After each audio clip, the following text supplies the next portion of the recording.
həsrət bilmədən qəhvin aramızda əsdi bir külək. Bilmədik kim oldu tərk edib gedər. Yazımız beləymiş, biləydim gərək. Bir sevgi yaşadık həsrət bilmədən qəhvin aramızda əsdi bir külək. Bilmədik kim oldu tərk edib gedər. Yazımız beləymiş, biləydim gərək. Yollar bizi ayrı saldı, neyləsin ürək.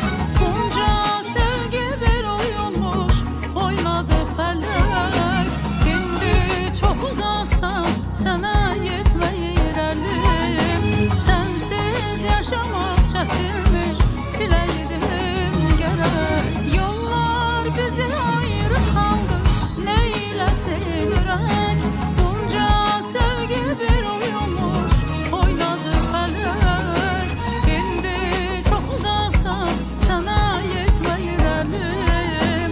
Sənsiz yaşamaq çətinmiş, biləydim gərək.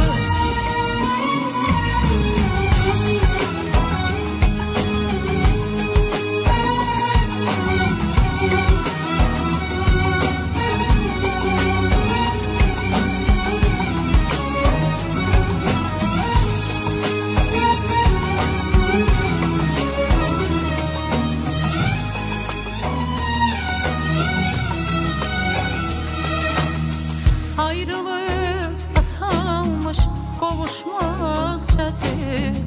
O ilk görüşümüz xatirimdədir.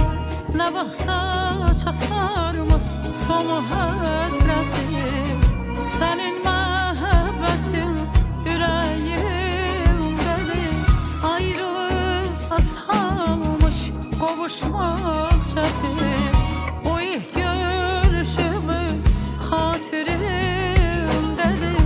Nə vaxtsa çatarmı sonu həsrətim. Sənin məhəbbətin ürəyimdədir. Yollar bizi ayrı saldı, neyləsin ürək. Bunca sevgi bir oyunmuş, oynadı fələk. İndi çox uzaqsan, sənə yetməyir əlim. Sənsiz yaşamaq çətinmiş, biləydim gərək. Yollar bizi ayrı saldı, neyləsin ürək. Bunca sevgi bir oyunmuş, oynadı fələk. İndi çox uzaqsan, sənə yetməyir əlim. Sənsiz yaşamaq çətinmiş, biləydim gərək. Sənsiz yaşamaq çətinmiş.